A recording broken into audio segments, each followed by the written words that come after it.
একটু লক্ষ্য করবেন, মায়েদের একটা দামি সুখী খবর দিয়ে যায়।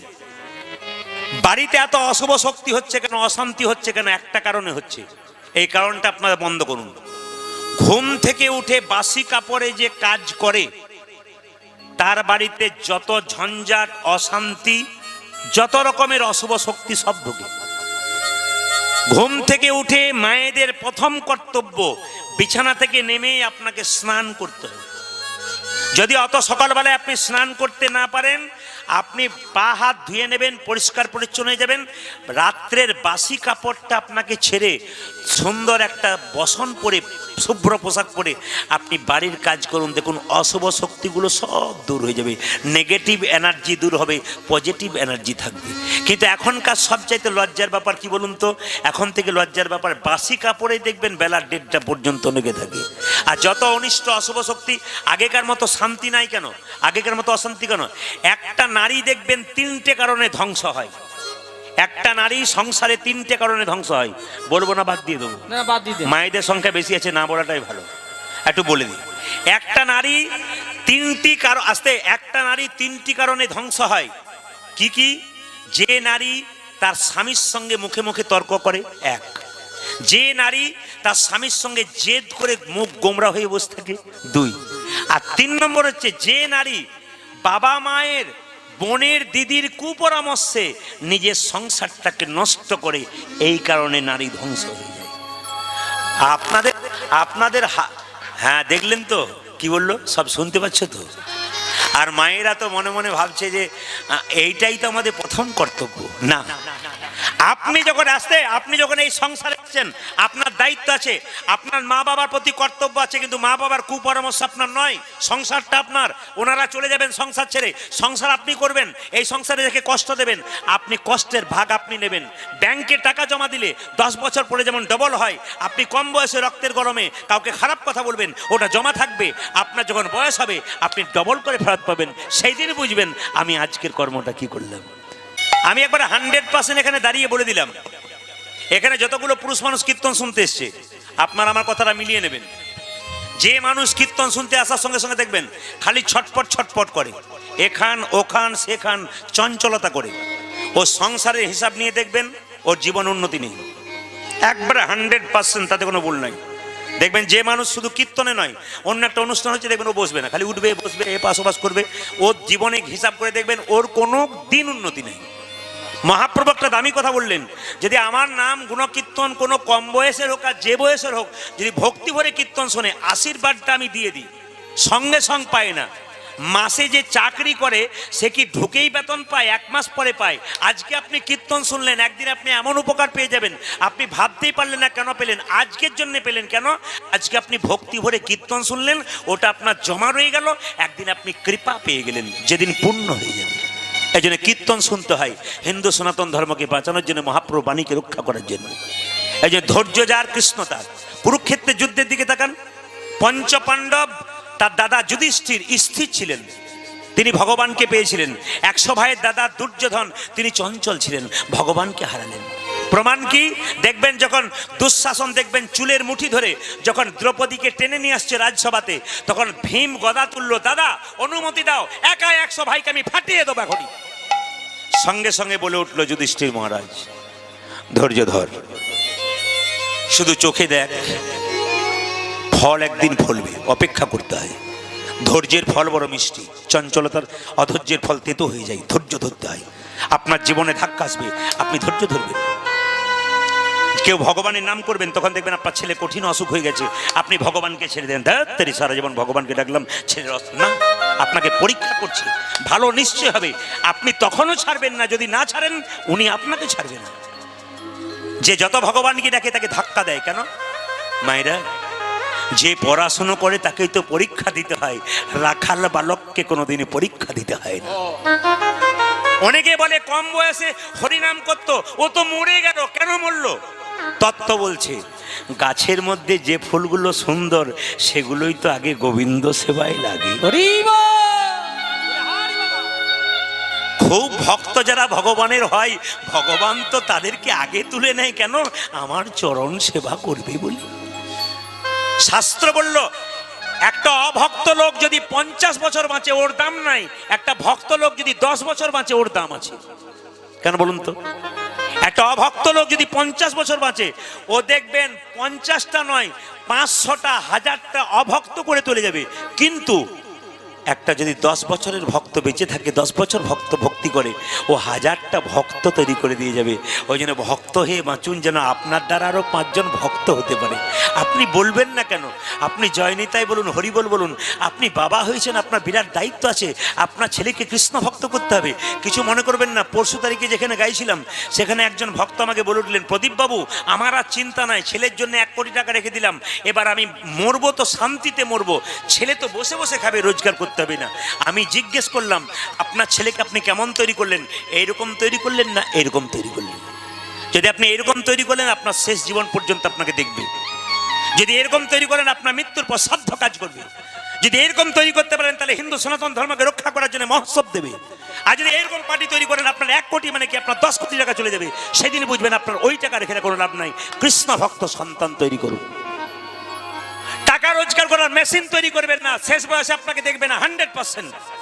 আপনি তাকে পড়াশোনা করান, শিক্ষিত করুন, রোজগার করান, কিন্তু বিবেকবান সন্তান করান, যেন ভবিষ্যৎ আপনাকে দেখতে পারে।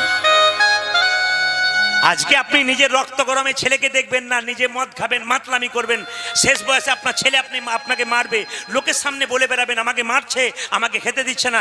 কেন বলবে? আজকের দিনটার জন্য বলবে। আপনি তো কর্মটা করে রেখেছেন, ফল তো আপনি ভোগ করবেন। এই জন্য আপনাদের কাছে নিবেদন রইল, বাবা ভগবানের নাম শুনতে গেলে ধৈর্যের দরকার আছে। যে যেখানে বসে আছেন, অন্যান্য ধর্মের মানুষ অন্যদিকে যা হবে হবে, ধর্মের ব্যাপারে কিন্তু পাকা। ওইখানে একটু আঘাত হলে কিন্তু নিতাই গৌর হরি বলবে। আর সবচাইতে লজ্জার ব্যাপার আমাদের কি বলুন তো? আপনি সাধুগুরু বৈষ্ণব রাস্তা দিয়ে পেরিয়ে যাচ্ছেন, যদি আপনাকে কেউ ঠাট্টা করে, আপনি প্রতিবাদ করতে পারেন না। কেন? সাধু বাবাকে কথা বললি, কি ঝঞ্ঝাট নিয়ে লাভ আছে? ঘরে সুখে খাচ্ছিলাম, দরকার নেই। এই জন্যে হিন্দু সনাতন ধর্ম দিনের পর দিন নিচের দিকে যাচ্ছে। একজন বৈষ্ণব যাবে, তাকে একজন অপমান করবে, আপনি প্রতিবাদ করবেন না?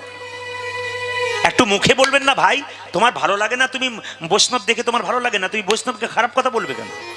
তোমার দরজায় কেউ ভিক্ষা চাইতে গেছে, তুমি দিবে না, সে আলাদা কথা। 1000টা কথা শোনানোর কি দরকার আছে? ভাই আমি পারলাম না, ব্যাস চুকে গেল। সবচাইতে লজ্জার ব্যাপার আমাদের এইটাই। কি ভাবছেন প্রদীপ পালের কীর্তন হচ্ছে বলে প্রচুর লোক হচ্ছে, হিন্দু সনাতন ধর্ম গড়ে উঠেছে? না, ওঠেনি।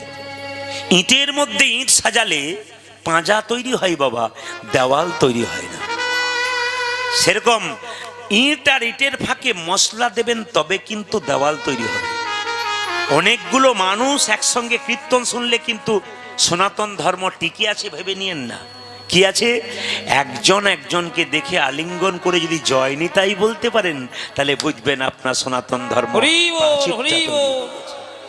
সবার কাছে নিবেদন রইল, এই সনাতন ধর্মের প্রাচীর তৈরি করতে গেলে আপনাদের কাছে নিবেদন রইল, বাবা কাল সকাল থেকে যে যাকে দেখবেন একটু জয় নিতাই বলবেন। এইদিকে মেসেজ দেবেন, আপনি দিন, হোয়াটসঅ্যাপ মেসেজ দেন, ফেসবুকে দিন, কিন্তু যে বন্ধুকে দেবেন আপনি অন্তত যা কিছু লিখবেন, একবার প্রথমে জয় নিতে, একবার শেষে জয় নিতাই লিখবেন, কিংবা প্রথমে হরে কৃষ্ণ, শেষে হরে কৃষ্ণ। আপনার মোবাইলের রিংটোনটা যেন হিন্দি সিনেমার গান, বাংলা সিনেমার গান। হাসি নয় কিন্তু, লজ্জা আমাদের, এটা আমাদের লজ্জা হওয়া দরকার। আপনি দামি মোবাইল কিনেছেন 10,000 টাকার, ওটার কোনো দাম নাই যদি হরে কৃষ্ণ নাম তার মধ্যে কাউকে মেসেজ না দিতে পারেন। আপনি রিংটোনটা ভগবানের নামে, এত সুন্দর একটা ভক্তিগীতি ঢোকান, যে শুনবে তারও লাভ হবে, আর যে বলবে, যে শুনবে কানে তার লাভ হবে, আর আপনার বাড়িতে বাজবে আপনারও লাভ হবে। অন্তত 5 মিনিট এটা হবে। এই জন্য আপনাদের কাছে নিবেদন রইল, বাবা যে যেখানে বসে আছেন কিছু কাজ করুন যেগুলো ভালো হয়। সকালবেলায় ঘুম থেকে উঠে যে যাকে দেখবেন জয় নিতাই বলবে। স্বামী স্ত্রীতে ঝগড়া হয়েছে, কথাবার্তা নাই, একবার বলুন জয় নিতাই উঠলে হতো না, কাজ হতে পারে। জয় নিতাই বললে, নিতাইয়ের নামটা জয় নিতাই উঠলে হতো না, অসুবিধা নাই, কাজ কিন্তু হতে পারে। এই জন্য আপনাদের কাছে নিবেদন রইল, যে যেখানে বসে আছেন অন্তত জয় নিতাই বলবেন। মেসেজগুলো কিন্তু জয় নিতাই দেবেন, হরে কৃষ্ণ দেবেন, আপনাদের লাভ আছে। আপনার দোকানের দরজায় দরজায় জয়নিতাই দেবেন। ইস্কন মন্দিরে দেখবেন আপনারা শিল প্রভুপাদ একবার মিষ্টির ব্যাপার করেছিল, তো মিষ্টিগুলোর নাম দিয়েছিল এটা হরে কৃষ্ণ মিষ্টি, যেমন এখন নাম দেওয়া হয় সন্দেশ, হ্যাঁ, রসগোল্লা, কত রকম ব্যাপার হয়, ভাজাগোল্লা নাম দেওয়া হয় না, শিল প্রভুপাদ নাম দিয়েছেন এটার নাম হরে কৃষ্ণ মিষ্টি, এটার নাম হরিবোল মিষ্টি, এটার নাম মহাপ্রভু মিষ্টি। তার মানে কি, আমাকে দুটো মহাপ্রভু মিষ্টি দাও তো, যে কিনতে আসবে সে দুবার মহাপ্রভু বলা হয়ে যাবে। এতে কত কত যুক্তিকর কথা দেখুন। এই জন্য প্রতিটি কাজের ফাঁকে ফাঁকে আমাদের ভগবানের নাম করলে আমাদের খুব লাভ হয়। মহাপ্রভু দেখলেন যে হিন্দু সনাতন ধর্মের কোনো স্কুল নাই, এই যে একটা হরিবাসর তৈরি হচ্ছে, মহাপ্রভু তৈরি করলেন কেন? এই হরিবাসরে যত কীর্তন করবেন হিন্দু সনাতন ধর্মের মানুষ তত উন্নতি হবে। আমাদের বাচ্চাগুলো কীর্তন শুনছে, আপনারা একা কীর্তন শুনতে আসবেন না, পরিবারের সবাইকে নিয়ে আসবেন, হিন্দু সনাতন ধর্ম গড়বে। আপনারা বলতে পারবেন আমি হিন্দু, আমি হিন্দু, আমি হিন্দু, এটা যেন বলতে পারেন। যারা সামনে বসছে তাদের জ্বালা একটু বেশি আছে, যারা পেছন আছে তাদের অসুবিধা নেই। সবাই বলবেন প্রদীপ পাল দেখতে পাচ্ছেন না পাচ্ছে, একজন দেখতে পাচ্ছেন ভগবান, তার খাতায় নাম উঠছে, আপনি জয় দিচ্ছেন কি না দিচ্ছেন। আপনি ফাঁকি দেবেন প্রদীপ পালকে, একজনকে দিতে পারবেন না, ভগবানকে। রাস্তা দিয়ে পেরিয়ে যাবেন, একটা 100 টাকার নোট পড়ে আছে, চারিদিকে তাকিয়ে দেখলেন কেউ কোথাও নেই, টাকাটা পকেটে গুঁজে নিলেন, ভাবলেন কেউ দেখতে পেল না, একজন দেখতে পেলেন, ভগবান। আপনি জয় দিচ্ছেন কি না দিচ্ছেন সেটা আপনার নিজের ব্যাপার। ধর্ম ব্যক্তিগত ব্যাপার, আপনি নিজে ধর্ম করবেন নিজে ফল পাবেন, নিজে ধর্ম করবেন না ফল আপনি ওইরকম পাবেন। জীবনে সুকর্ম করবেন সুফল পাবেন, কুকর্ম করবেন খুব কুফল পাবেন। আপনার ধর্মের ভাগ কিন্তু কেউ নেবে না, কিছু মনে করবেন না। সংসারে যতক্ষণ আপনি কর্ম দিচ্ছেন সংসার আপনাকে ভালোবাসছে, কিন্তু কর্মের ফাঁকে কিছু কর্ম করে যান, ভগবানের কাছে আপনাকে কৃপা পেতে হবে। এই জগতে আপন বলতে একমাত্র কে বলুন তো, ভগবান। তার কাছে ঋণ রাখা যায় না, যদি ভগবানের কাছে কেউ ঋণ করে সে শোধ করে দেয়। এই জগতে আপনার কাছে আমি টাকা নিলাম, আমি আপনাকে শোধ নাও দিতে পারি, কিন্তু ভগবানের কাছে কেউ যদি একটু ঋণ রাখে ভগবান শোধ দেবেই, তাতে 100% গ্যারেন্টি। এই জীবনে যাকে আপনি ছেলে হিসাবে দেখলেন, মেয়ে হিসাবে দেখলেন, এত কষ্ট করে মানুষ করলেন, শেষ জীবনে আপনাকে কেউ দেখলো না, কিন্তু একজনকে ধরে থাকলে তিনি আপনাকে দেখবেন, তাতে কোনো ভরসা নেই, মানে ভরসা আছে 100% গোবিন্দ আপনাকে দেখবে। এই জন্য আপনাদের এখন থেকে সচেতন হতে হবে। রক্তের গরমে ভাবছেন ছেলে মানুষ করছি, মেয়ে মানুষ করছি, আমি দিব্যি সুখে আছি, আমার ভালোই বোধহয় সংসার চলবে না, আপনি ভুল করছেন। যখন আপনার বয়স হবে, যখন আপনার চলার ক্ষমতা থাকবে না, চোখে দেখতে পাবে না, তখন দেখবেন আপনার আপন বলতে কেউ নাই। যতদিন দিচ্ছিলেন ততদিন আপন, দেওয়া বন্ধ করলেন, দেখলেন সব পর হয়ে বসে আছে। এই জন্য যদি একমাত্র আপন হয় তো একমাত্র ভগবানই হয়। এই জন্য আপনাদের সামনে ছোট্ট একটি তত্ত্ব কথা বলে আমি গৌরচন্দিকা শেষ করব, একটু মন দিয়ে শুনবেন। যিনি নিতাইকে দেখতে পাচ্ছেন তিনি ত্রেতা যুগে কে বলুন তো? লক্ষণ। দাপরে তিনি কে? বলরাম। জেনে নিন মায়েরা, লক্ষণ হলো বলরাম, আবার সেই লক্ষণ হলো নিতাই। তাহলে রামচন্দ্র ত্রেতা যুগে দাদা ছিল, লক্ষণ কেন আবার বলরাম মানে দাদা হয়ে গেল? ভাই কেন দাদা হলো? দাদা কেন ভাই হয়ে গেল? কর্মের জন্য। এ সংসারে অনেক ভাইরা আছে দাদার চাইতে অনেক ভালো, কর্মের জন্য পরের জন্মে সে আবার দাদা হয়ে যায়, ও আবার ভাই হয়ে যায়। শাস্ত্র প্রমাণ দিয়ে দিল, একটু মন দিয়ে শুনবেন সবাই। রামচন্দ্র কত বছরের জন্য বনবাসে গিয়েছিল মা? 28 বছর। ও 14 বছর। আচ্ছা আচ্ছা আচ্ছা, ঠিক আছে। আমি যখনই 28 বছর বলেছি, 2-4 জন মা বলছে হ্যাঁ, কি ভক্তি ভরে বলছে, মানে আপনি কি আর ভুল বলবেন? এই জন্য মাঝে মাঝে আমি বলে দেবো, আপনার ঠিক করে নেবেন, তাহলে বুঝবো আপনারা শুনছেন। আর যদি এমনি এমনি করেন তাহলে বুঝবো যে হ্যাঁ আপনারা নিতাই গৌর হরি বল, এই দিয়ে তাকাবেন। ওই জন্য মাঝে মাঝে ভুল বলবো, ঠিক হচ্ছে কিনা দেখবেন। 14 বছরের জন্য বনবাসে গেলেন রামচন্দ্র। মায়েরা সবাই লক্ষ্য করুন, রামচন্দ্র যখন 14 বছর পর বনবাস থেকে এলেন, রামচন্দ্র যখন রাজা হলো, তখন কিন্তু একজন ছাতা ধরে তার পাশে দাঁড়িয়েছিল, নামটা জানা আছে? লক্ষণ। ছাতা ধরে দাঁড়িয়ে থাকতে থাকতে হঠাৎ লক্ষণ মাটিতে পড়ে গেল, অচৈতন্য হয়ে গেল, ঘুমে বিভোর হয়ে গেল। রামচন্দ্রের মনে রাগ হলো, লক্ষণ আমি রাজা হলাম বলে তোমার বোধহয় ভেতরে হিংসা হচ্ছে। দিব্যি তো 14 বছর আমার সঙ্গে সঙ্গে ছিলে, আজকে রাজা হলাম ছাতা ধরে দাঁড়িয়েছিলে আর চুপ করে পড়ে দিলে নিচে মাটিতে, তার মানে তোমার মনের মধ্যে কোনো কুইচ্ছা ছিল যে তুমি রাজা। আমাকে বলতে পারতে, আমার রাজত্বের কোনো অভিমান নাই, রাজত্ব পাওয়ার ইচ্ছা নাই, রাজা হবার ইচ্ছা নাই, আমি দিয়ে দিতাম, তুমি কেন এমন করলে? কিন্তু লক্ষণের ঘুম ভাঙছে না। ঢাক ঢোল বাজিয়ে যখন লক্ষণকে জাগানো হলো মা, লক্ষণ তখন বলল, দাদা আমার রাজ্যের কোনো লোভ নাই, আমি রাজা হতে চাই না। আমি 14 বছর ঘুমাই নাই, আজকে আমি ঘুমিয়ে গিয়েছিলাম। রামচন্দ্র বলছে 14 বছর ঘুমাও না তুমি? হ্যাঁ। প্রমাণ কেউ দিতে পারলো না, একজন ছুটে এলো, গুরুদেব বশিষ্ঠ মুনি। তিনি ছুটে এসে বললেন, পরম ব্রহ্ম তুমি ভগবান রাম হতে পারো, কিন্তু শুনে রাখো ইন্দ্রজিৎকে যে বধ করেছিল তার নাম হচ্ছে লক্ষণ। ইন্দ্রজিৎকে বধ করতে গেলে পুরুষের কতগুলো লক্ষণ থাকা দরকার, লক্ষণের মধ্যে সেই লক্ষণ ছিল যে পুরুষ 14 বছর না করে নারী মুখ দর্শন,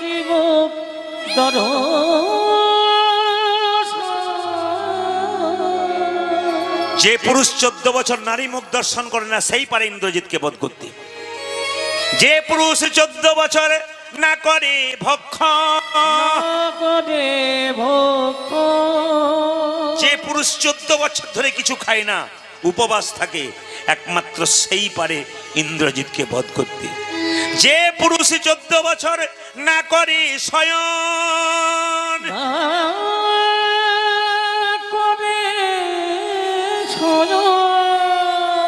তাকাবেন মায়েরা, মন দিয়ে শুনবেন। রামচন্দ্র চমকে গেল, লক্ষণ তুমি 14 বছর ঘুমাওনি, তুমি 14 বছর কিছু খাওনি, তুমি 14 বছর নারী মুখ, কি মিথ্যে কথা বলছো, তুমি ভুল করছো। হ্যাঁ দাদা, আমি 14 বছর ঘুমাই নাই। শুনবেন ভালো করে, যেদিন 14 বছরের জন্য বনবাসে গেলাম, তুমি আর সীতামা যখন পর্ণকুটিরে বসে রইলে ভেতরে, আমি তখন প্রহরী হয়ে দাঁড়িয়ে রইলাম দরজায়। নিদ্রা দেবী ছুটে এসেছিল আমার চোখে ভর করবার জন্য, আমি তীর বিদ্ধ করবার জন্য রেডি হলাম।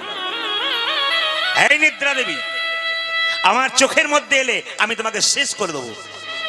নিদ্রা দেবী লক্ষণকে কেঁদে কেঁদে বললেন, লক্ষণ তুমি যদি আমায় মেরে দাও, পৃথিবীর মানুষ যে পাগল হয়ে যাবে গো। বলে কেন? ঘুম তো আর থাকবে না, আমি যদি মরে যাই তাহলে ঘুম তো কারো থাকবে না, সব তো জেগে থাকবে, পাগল হয়ে যাবে তো, আমাকে মেরো না।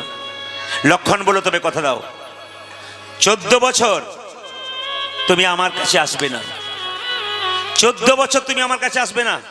যদি 14 বছর না এসো, আমি তোমাকে মারবো না। তখন সঙ্গে সঙ্গে নিদ্রা দেবী বলল, 14 বছর তোমার চোখে আসবো না ঠিক কথা, কিন্তু যেদিন রামচন্দ্র রাজা হবে, তুমি ফিরে যাবে বন থেকে, সেদিন নিদ্রা আমি তোমার চোখে ভর করব। দাদা 14 বছর ঘুমায় নাই, নিদ্রা দেবী আজকে কথা অনুযায়ী আমার চোখে ভর করেছে, আজকে কি আমি না ঘুমিয়ে থাকতে পারি? বাহ, তুমি 14 বছর তুমি নারী মুখ দর্শন করনি না, তবে সীতার সঙ্গে ছিলে কি করে? আমি তো বনে চলে যেতাম, কোনোদিন তুমি সীতাকে এখানে রক্ষা করতে, আমি তো বনে চলে যেতাম, তা তুমি কি নারী মুখ দর্শন করনি? না। প্রমাণ কি? ছুটে এলো হনুমান, প্রভু রামচন্দ্র, কেউ প্রমাণ না থাকলে আমি প্রমাণ আছি। লক্ষণ সীতার মুখ 14 বছর দেখে নাই। প্রমাণ কি? মা সীতাকে যখন রাবণ হরণ করে নিয়ে যাচ্ছিল, রাস্তায় নিয়ে যেতে যেতে মা সীতা নিজের গলার হার, মাথার মুকুট, কানের দোল, হাতের বালা, পায়ের নুপুর ফেলতে ফেলতে গিয়েছিল। আমি লক্ষণ কাকাকে এসে বললাম, সীতা মা চুরি হয়ে গেল, সীতা মা চুরি হয়ে গেল, এই দেখো সীতা মার অলঙ্কারগুলো আছে। আমি গলার হার দেখালাম, লক্ষণ চিনতে পারলো না। আমি মুকুটটা দেখালাম, লক্ষণ কাকা চিনতে পারলো না। কানের দোল দেখালাম, লক্ষণ কাকা চিনতে পারলো না। হাতের বালা দেখালাম, লক্ষণ কাকা চিনতে পারলো না। যেই না চরণের নুপুরটা দেখিয়েছি, অমনি লক্ষণ কাকা চিনতে পেরে বলল, এইবার আমি, এখানে এদের শব্দ বন্ধ করো, এইবার আমি বুঝতে পেরেছি মা সীতা উদ্ধার হয়েছে। সেই দিন বুঝতে পারলাম সত্যি লক্ষণ কাকা আমার মা সীতাকে 14 বছর দেখেন। বাহ, তুমি 14 বছর খাওনি? না। একেবারে খাওনি? না। 14 বছর বনে ফল সংগ্রহ করেছিলাম, ফলগুলো কই?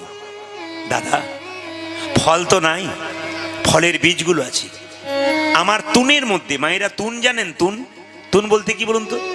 যারা দেখবেন তীরবিদ্ধ করে ধনুক টনুক নিয়ে যায়, এই কাঁধে দেখবেন একটা তুন রাখে, যেখানে তীরগুলোকে রাখে, ওই তো, হ্যাঁ, ফলাগুলো নিয়ে এসো তো। তুনটা যখন তুনটা আনতে গেছিল হনুমান অহংকার হয়ে গেল, আরে আমি গন্ধমাদন পর্বত তুলেছি আর তুন তুলতে পারবো না, যে না তুলতে গেছে ব্যাস আর তুলতে পারছে না। মনে মনে ভাবলো আমার অহংকার হয়ে গেছে, রামচন্দ্রকে স্মরণ করলো, তুনটা তুলে নিয়ে এলো, দেখতে পেলো 14 বছরের ফল জমা আছে, 7 দিনকার কম। রামচন্দ্র বলো আমি হিসাব করে দেখলাম 14 বছরের ফল আছে কিন্তু 7 দিনকার কম কেন?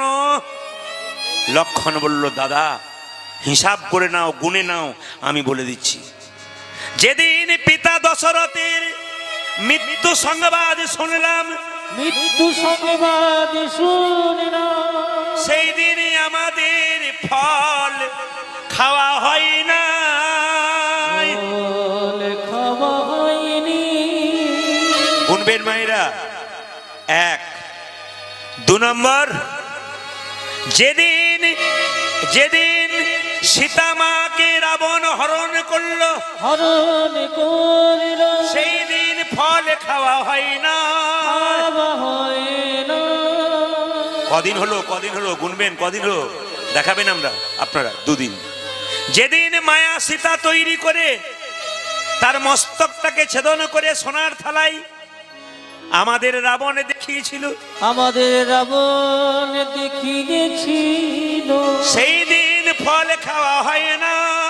সেই দিন ফল খাওয়া হয় না। 3 দিন হয়ে গেল। যেদিন মহিরাবণ আমাদের পাতাল প্রবেশ করিয়েছিল, আহা, হনুমান এসে উদ্ধার করলো, সেদিন ফল খাওয়া হয় নাই। কবার হলো, কদিন হলো? 4 দিন।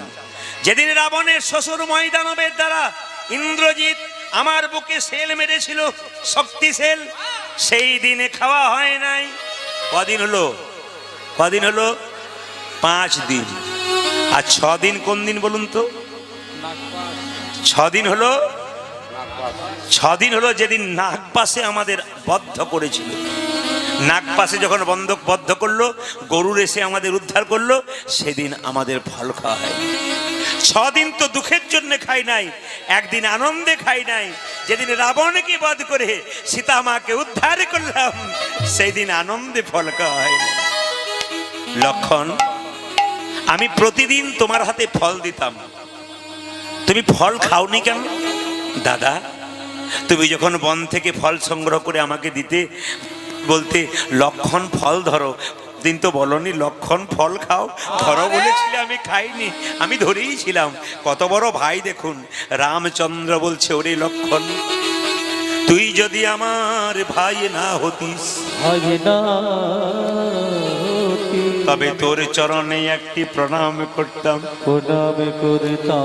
এ যুগে তো হলো না লক্ষণ, হলো না,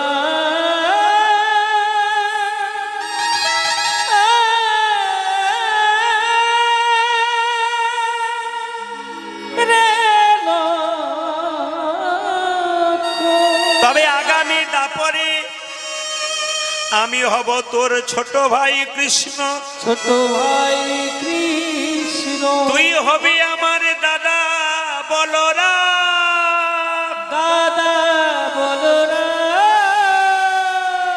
কলিতে আমি হব গৌর হরি, গৌরে হরি, আর তুই হবি নিতাই চাঁদ, চরণ সেবার অধিকার আমি যেন পেয়ে যাই, চরণ সেবারি অধিকার যেন সেদিনই আমি পাই। এর থেকে কি শিখলেন? ত্যাগ হচ্ছে সবচাইতে বড় জিনিস। মায়েরা এদিকে তাকাবেন। অনুকূল ঠাকুর বললেন যে যত ভোগী সে তত রোগী। ভালো করে শুনবেন, মন দিয়ে শুনবেন। যে যত ভোগী না সে তত রোগী, আর যে যত